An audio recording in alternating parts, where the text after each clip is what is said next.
Secretary of State Mike Pompeo contrasts America's numerous efforts to promote global peace with the disruptive actions taken by the People's Republic of China. One America's Hubbard reports.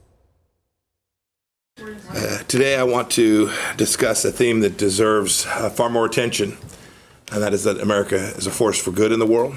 The Secretary of State underlines America's contributions to global stability and the work of U.S. officials to help democratic freedoms flourish around the world. Mike Pompeo opened his Wednesday remarks to the press by highlighting the recent award of the 2020 Nobel Peace Prize to the World Food Programme, the largest anti-hunger humanitarian organization in the world, and which, Pompeo stressed, is chiefly funded by the U.S. Last week, the World Food Program was awarded the 2020 Nobel Peace Prize for its efforts to fight hunger and improve conditions for peace around the world.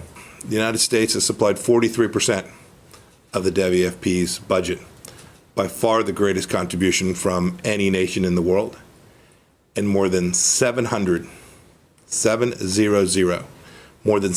times what China has. This aid has been all the more critical as the China-fueled pandemic has disrupted supply chains and food supplies all across the world. America's humanitarian leadership is alive and well and contrasts starkly with what China has done to the hungry around the world. Yet despite the huge margin by which China trails the U.S.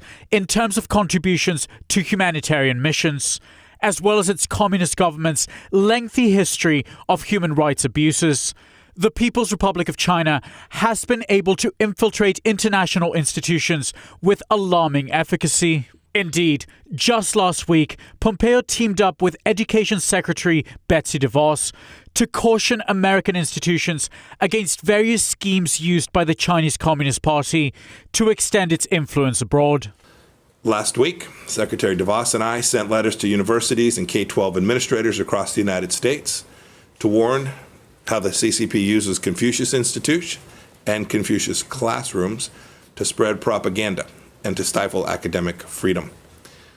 Separately, yesterday, we publicly announced our policy requesting that think tanks that accept money from foreign governments, including China's, publicly disclose that information.